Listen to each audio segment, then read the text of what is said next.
Assalamualaikum warahmatullahi wabarakatuh. Saya Abdullah Riza, dosen pendidikan Pancasila dan Kewarganegaraan di Universitas Pesantren Negeri Darul atau Negeri Jombang.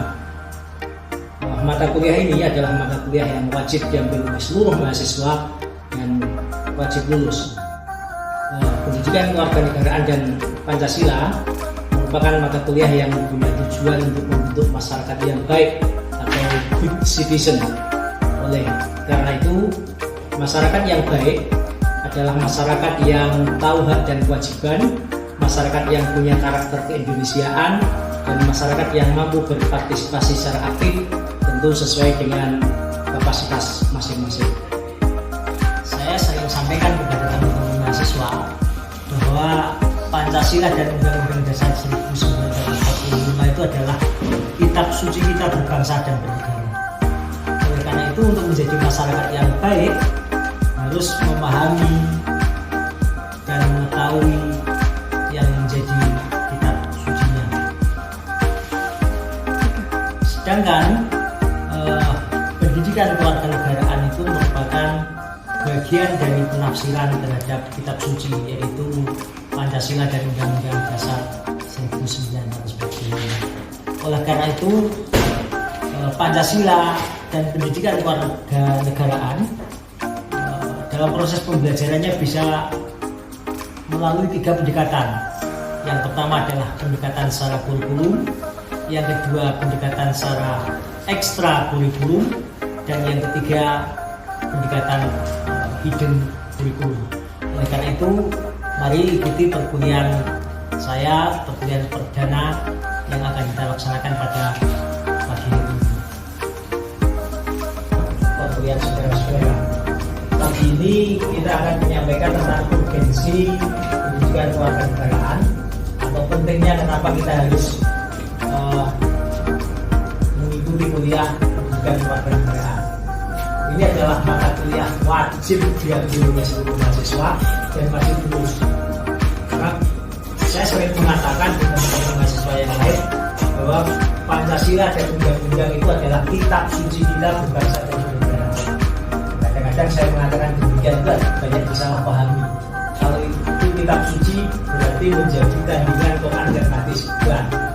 Quran dan hadis itu kitab suci kita beragama. Pancasila itu kitab suci kita berbangsa dan bernegara. Untuk menjadi orang Islam yang baik harus memahami Quran dan hadis. Untuk menjadi warga negara yang baik harus memahami dasar negaranya, yaitu Pancasila dan Undang-Undang Dasar 1945. Oke. Saya akan memulai tentang urgensi pendidikan Pancasila. Saya mengambil makalah dari Al-Ghazali. Orang pesantren pasti kenal dengan Imam Al-Ghazali yang terkenal dengan kitabnya apa? Ihya Ulumuddin. Yang mungkin atau yang paling sering dikaji di pondok pesantren Hidayatul Hidayah. Hidayah itu menjadi sebagai ringkasannya tentang Ihya. Imam Ghazali punya pendapat begini: negara yang tidak mempunyai moral berarti keruntuhan, dan moral yang tidak sejalan dengan negara adalah keruntuhan. Artinya, bangunan negara ini harus dibangun dengan moral. Inti ajaran agama itu, saya ingin tanya, inti ajaran agama itu, ajaran agama yang paling tinggi itu, tauhid kah, syariah kah, akhlak kah? Apa kira-kira? Tauhid. Ada yang lain? Akhlak. Makanya Nabi itu diutus untuk menyempurnakan akhlak kepada Tuhan. Kita sebut dengan dijaga. Ya. Orang yang berakhlak kepada Tuhan itu pasti akan menjalankan apa yang diperintahkan oleh Tuhan. Sementara akhlak kepada sesama manusia ini disebut etika. Negara itu harus sejalan dengan agama. Dalam masalahnya, Imam Ghazali lebih menekankan kepada sesuatu yang sifatnya universal. Kalau tadi pada agama orang akan tanya agama apa. Tapi kalau sejalan dengan moral, karena semua agama pasti mengajarkan moralitas. Negara yang tidak sejalan dengan moral pasti akan hidup. Banyak contohnya. Uni Soviet itu pernah menjadi negara di dunia. Sekarang sampai lihat IPK, Uni Soviet itu tidak ada IPK. Kenapa? Karena negaranya tidak sejalan dengan moralitas. Mereka melarang masyarakat yang hidup menurut agama. Agama dilarang di negara komunis, padahal agama itu kebutuhan dasar manusia. Maka dia akan runtuh. Demikian juga sebaliknya, orang punya moral, punya agama, tapi tidak sejalan dengan prinsip-prinsip negara, agama itu akan runtuh. Beberapa waktu yang lalu di Prancis pernah ada undang-undang muslimah tidak mendapatkan pelayanan publik jika menggunakan identitas Islam. Sampai berjilbab begini tidak mendapatkan layanan publik. Terus apa gunanya kita keluar? Apa gunanya agama kalau keluar tidak boleh menggunakan identitas agama? Kalau di rumah nggak perlu berjilbab karena di rumah. Maka ajaran ini akan lebih runtuh, akan lebih runtuh. Tentu saja terjadi perdebatan protes yang luar biasa sehingga negara tersebut sekarang sudah tidak dilakukan lagi. Yang kedua, ada filosof yang muda yang setelah Imam Al-Ghazali mengatakan hampir sama sesungguhnya satu bangsa akan berjaya mereka masih punya akhlak yang mulia. Negara akan berjaya kalau dia masih punya agama. Apabila akhlak kelahiran menjadi dibuka satu bangsa, hancur dan binasalah. Itu artinya apa? Bahwa moralitas itu menjadi penting dalam kehidupan bangsa. Moralitas bangsa Indonesia itu terwadai dalam ideologi bangsa, yaitu Pancasila dan Undang-Undang Dasar. Itu satu hal yang menjadi kenapa kemudian Pancasila itu. Yang kedua, Pancasila itu juga disebut sebagai value based education. What meaning value based education?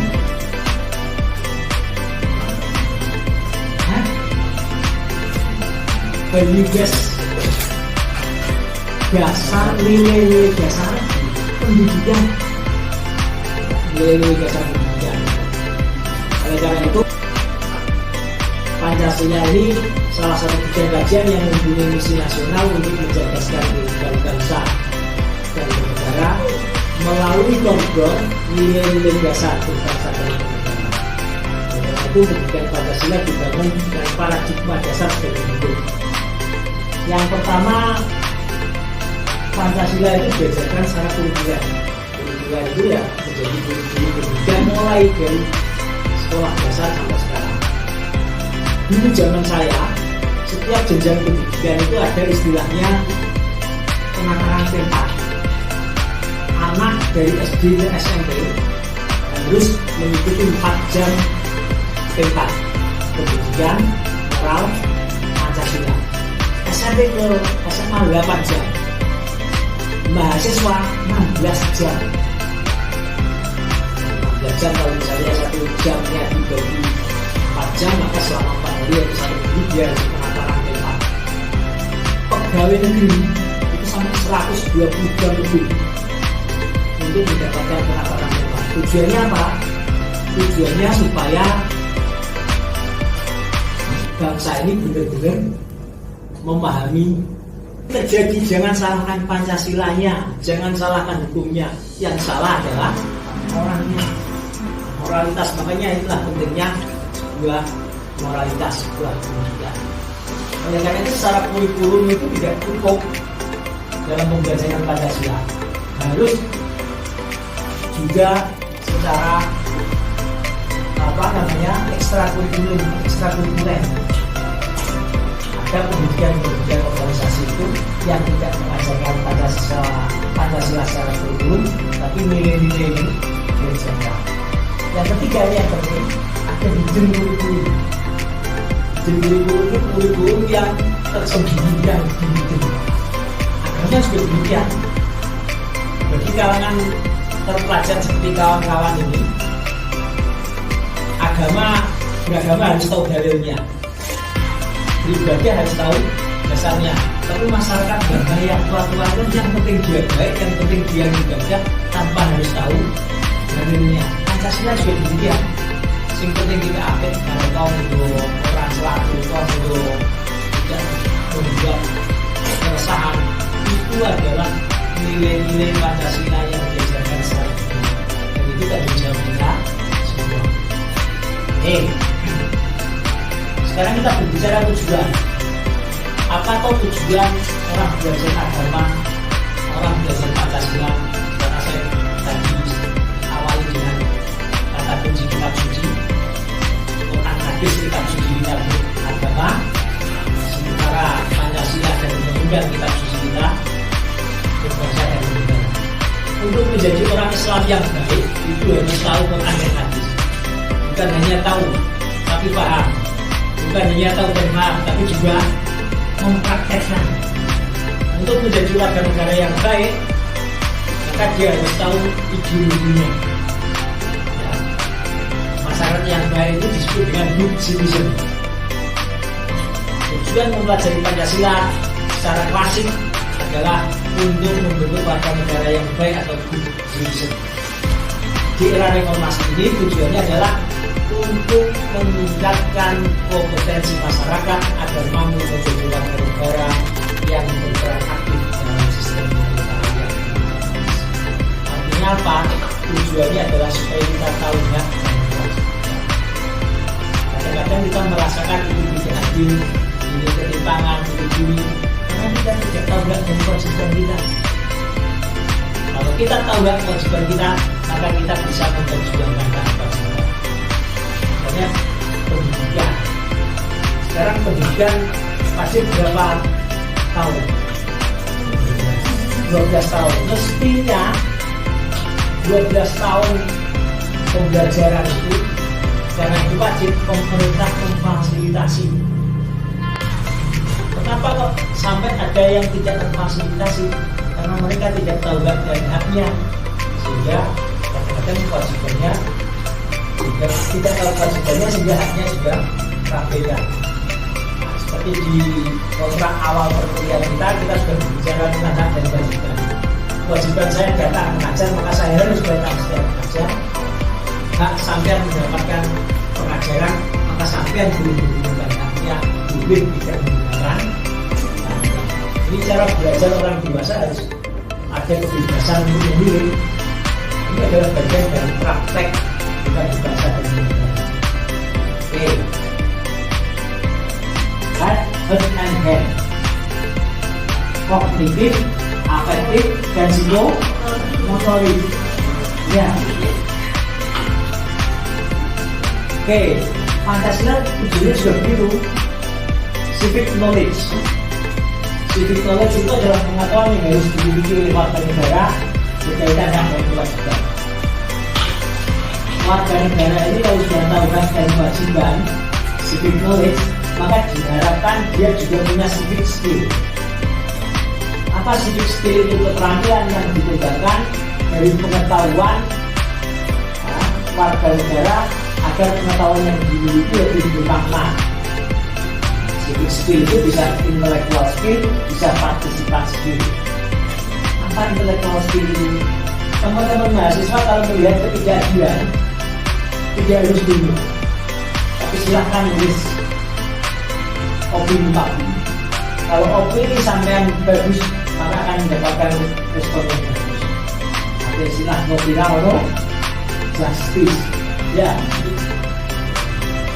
Sampai ingat penulis muda Nihaya siapa itu? Tulisannya yang kritiknya luar biasa. Kemudian anak sekelas anak SMP, sekarang dia sudah mahasiswa, di Facebook kemudian viral menjadi kritik negara yang luar biasa. Itu intellectual knowledge. Kalau partisipan knowledge, bagaimana kita berpartisipasi baik secara langsung maupun tidak langsung. Jangan dikira demonstrasi itu bukan sesuatu yang legal. Demonstrasi itu sesuatu yang legal, dan itu adalah bentuk partisipasi kita pada negara. Ketika mahasiswa melihat ketidakadilan, izin dosennya atau setelah kuliah turun ke jalan. Zaman saya masih menjadi mahasiswa yang kampusnya tidak berani demo dikirimi pakaian dalam wanita oleh kampus lain, karena dianggap tidak memiliki kemampuan partisipasi yang baik. Wah, itu malunya luar biasa. Dan itu butuh skill, orasi itu butuh skill, menyampaikan aspirasi. Anda ini adalah dikatakan di spek itu man of analysis, seperti agent of change.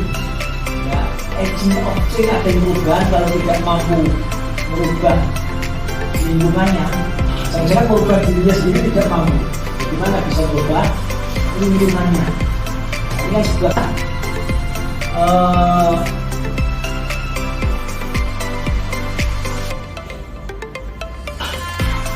apa saja toh urgensi civic education menurut para ahli itu. Yang pertama adalah konstitualisme. Konstitualisme itu adalah apa yang harus ditaati. Yang kedua, keimanan dan ketakwaan kepada Tuhan. Kenapa ketakwaan dan keimanan itu kita jadikan nomor 2 menurut sejarah Muslim? Karena aturan yang kita sepakati itu lebih penting untuk kemaslahatan bersama. Kalau keimanan dan ketakwaan kita urusan kita kepada Tuhan, maka saya sering contohkan pemimpin yang tidak seiman dengan kita, tapi dia mau beradil, itu lebih baik dari pemimpin yang seiman dengan kita, tapi tidak mau berbuat adil. Karena keadilan, konstitualisme itu akan merata kepada siapa saja. Yang ketiga, pentingnya pendidikan Pancasila itu adalah untuk membentuk kedaulatan rakyat. Negara ini kita yang punya, yang berdaulat itu rakyat. Maka seharusnya kita yang mengatur negara ini. Melalui apa? Melalui sistem politik, melalui penyaluran aspirasi, melalui sistem perwakilan yang kita buat, dan seterusnya. Yang ketiga, tujuannya adalah membentuk warga negara yang cerdas. Warga negara yang cerdas itu lagi-lagi adalah warga negara yang tahu hak dan kewajibannya. Yang ketiga, membentuk kekuatan atau kekuasaan hukum menjadi panglima. Kalau hukum menjadi panglima, semua harus duduk dengan hukum. Dan yang ketiga, menjunjung hak asasi manusia. Kalau saya ini sertifikasi menandatangani kesepakatan PBB setahun setelah Indonesia merdeka untuk sama-sama menjunjung hak asasi manusia. Apa itu hak asasi manusia itu? Ada 5 hak asasi manusia itu. Yang pertama adalah hak hidup, hak berekonomi, hak melangsungkan keturunan, hak menjaga kehormatan, dan hak berpendapat. Oke, yang terakhir, dari seluruh proses orang bernegara pasti tujuannya kesejahteraan dan keadilan sosial. Kalau orang beragama tujuannya selamat dunia akhirat. Kalau orang bernegara tujuannya menciptakan keadilan sosial. Oke, sampai sini barangkali ada yang mau memberi komentar atau tanggapan terhadap fungsi pendidikan kewarganegaraan pada hari ini sebelum berakhir. Oke, kalau dirasa sudah cukup, ada? Ya, tidak apa? Oke, silakan.